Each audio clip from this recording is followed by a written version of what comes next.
दोस्तों नमस्कार। तो आज हम पढ़ेंगे पंचायती राज, जो हमारे इंडिया में 73rd अमेंडमेंट से लागू किया गया था। तो आज हम समझते हैं इसको डिटेल में, जो हमारे ज़्यादा से ज़्यादा एग्जाम में क्वेश्चन इससे सॉल्व हो सके।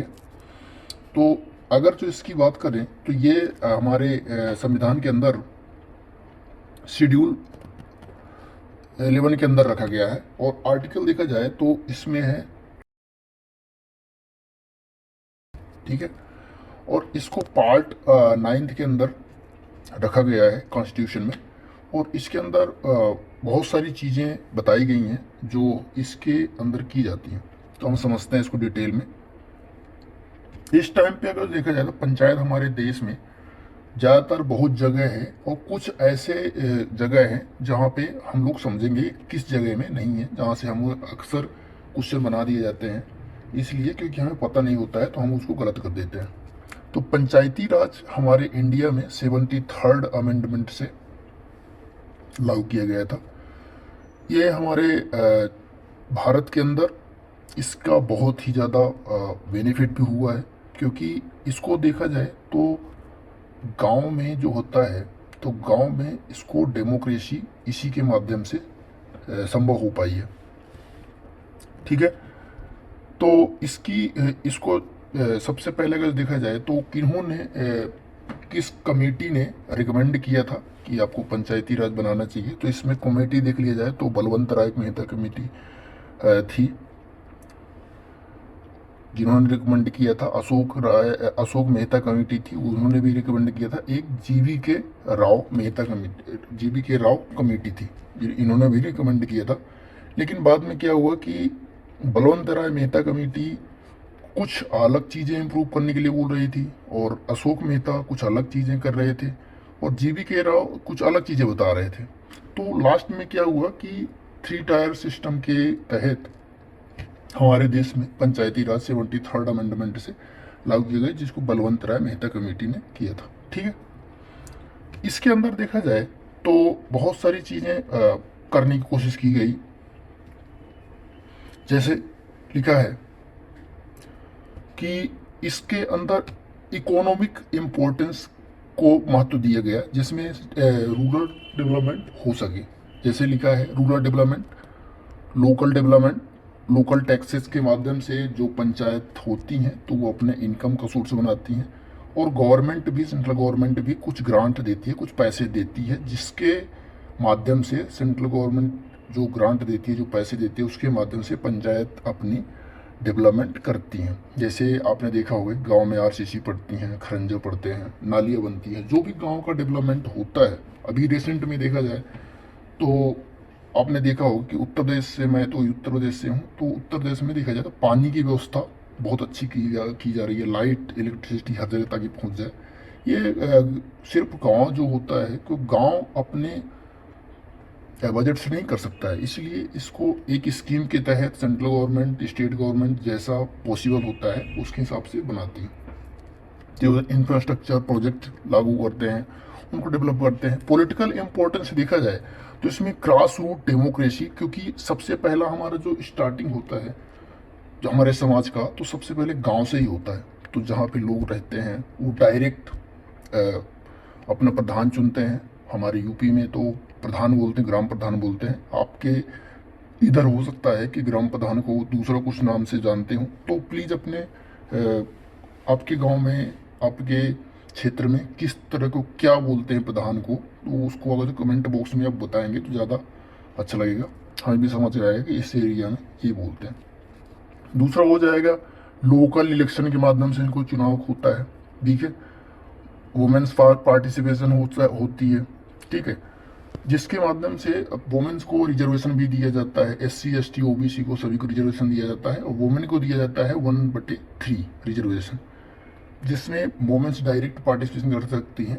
आपने एक सीरीज देखी होगी, वेब सीरीज, इसका पंचायत बोलते हैं। सचिव जी रहते हैं, ग्राम प्रधान जी रहते हैं। प्रधान जी तो क्या रहते हैं, उनकी बीवी प्रधान रहती है, और उस जो उनकी बीवी रहती है प्रधान, तो उनके पोस्ट का यूज उसके पति करता है, ठीक है। तो ये प्रधान होता है, ठीक है। इसमें अगर सोशल इम्पैक्ट देखा जाए, अगर सोशल इम्पोर्टेंस देखा जाए तो एजुकेशन, एंड हेल्थ के बारे में काम करते हैं, सैनिटेशन, जैसे सफाई उफाई हो जाती है जो गांव के बारे में, कोई भी कहीं मच्छर कहीं मलेरिया कुछ न पैदा हो, इसके लिए गांव वाले ध्यान देते हैं। ठीक है, देखा जाए आगे देखा जाए सोशल वेलफेयर होता है। ठीक है, इसमें हो गया।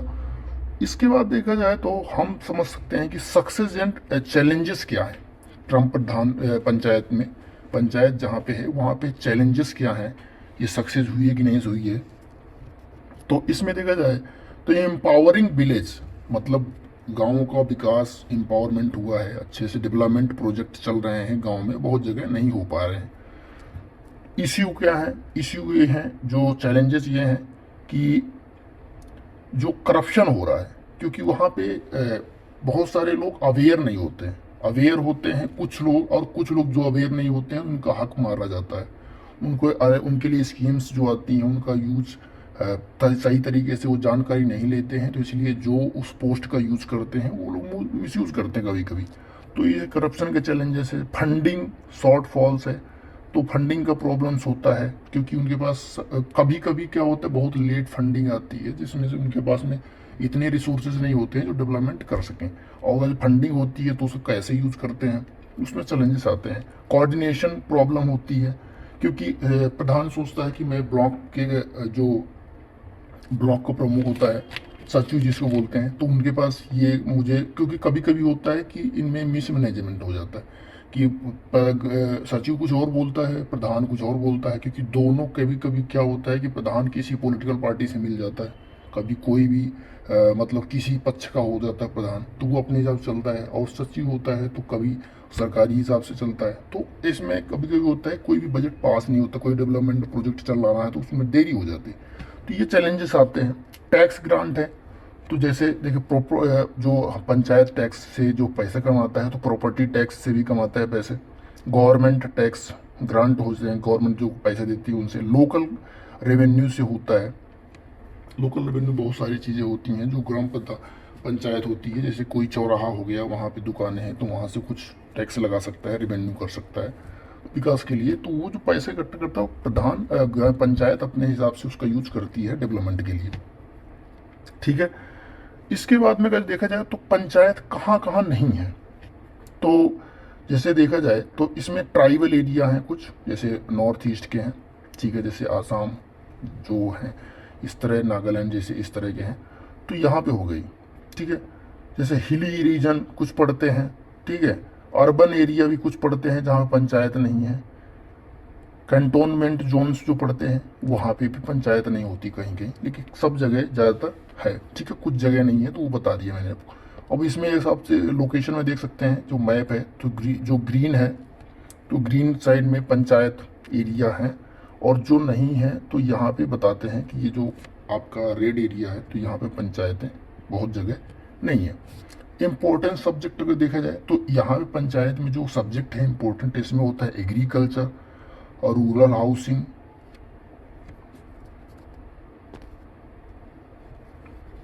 एग्रीकल्चर हो गया, रूरल हाउसिंग हो गया, वाटर मैनेजमेंट, पावर्टी एलिवेशन हो गया। ठीक है, तो इसमें ये होता है।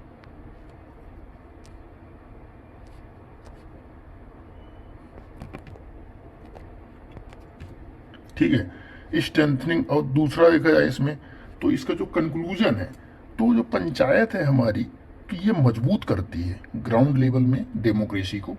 तो ये हमारा पंचायत हुआ, और पंचायत के पास देखा जाए तो बहुत सारी चीज़ें करने की होती हैं जो कर रही हैं।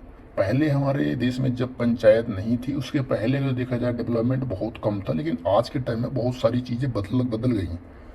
गवर्नमेंट के पास जितने फैसिलिटी रिसोर्सेज होते हैं उनका सभी का यूज़ करने की कोशिश करते हैं। तो अब हम देखेंगे नेक्स्ट वीडियो में दूसरा जो इंटरेस्टिंग वीडियो होगा। तो यहाँ तक हमने पंचायत को डिस्कस किया है, जो हमको एग्ज़ाम के हिसाब से बहुत सारी चीज़ें समझनी चाहिए थी तो हमने समझी है। Thank you watching video. और जो मैंने क्वेश्चन पूछा है वो क्वेश्चन आप ज़रूर बताइए कि आपके एरिया में ग्राम प्रधान को क्या बोलते हैं। Thank you.